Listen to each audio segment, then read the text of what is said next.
So often, and I never realized this when I was at university, but I noticed other people would get one scholarship, and then that was a proof point that got them a lot of other awards, scholarships, and so on. So getting that first one is really, really important.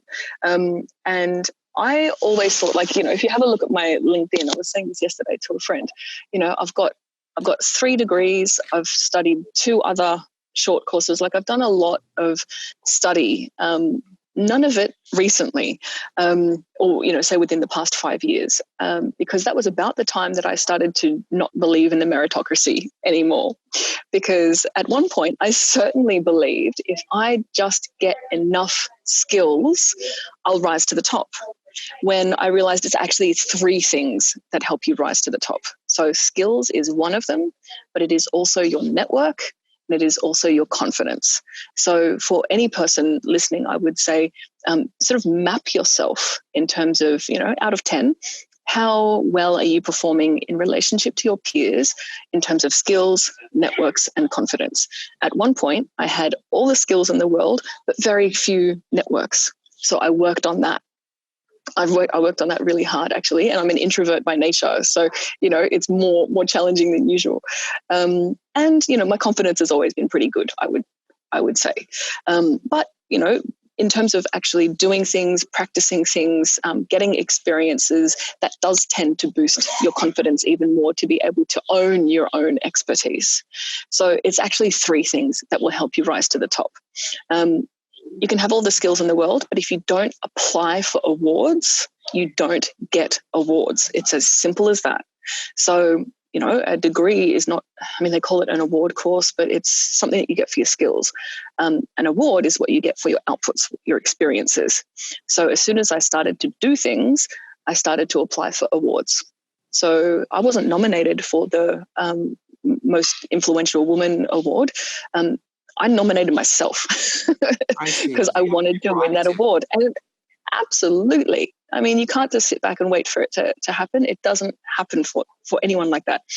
And it kind of a little bit of my background of where I'm coming at from this is, I worked so hard for those degrees and those skills because I come from a really small town in a really poor area from a family with no money.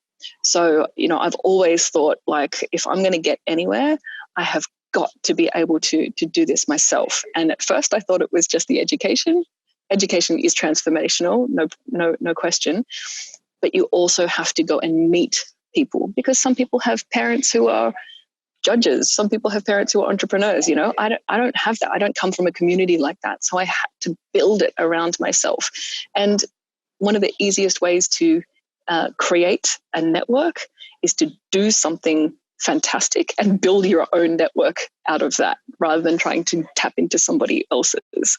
So the camp alumni group, right? That's 300 people that I know personally who I would vouch for, who would vouch for me.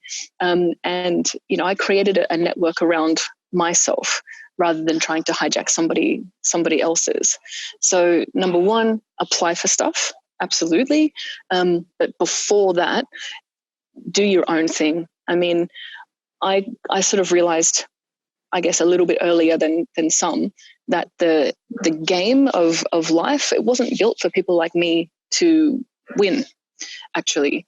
And, I could work my hardest and I'm still not going to win that particular game because I don't respect the rules anyway. And those rules weren't built for me to win. I could get maybe halfway.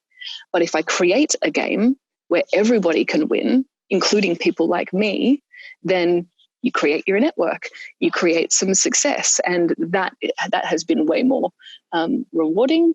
It builds my sanity, it builds my confidence, and it gets attention because it's not the usual way that people have done things. But it's I think it's the way of the future, to create ways where we can actually all win.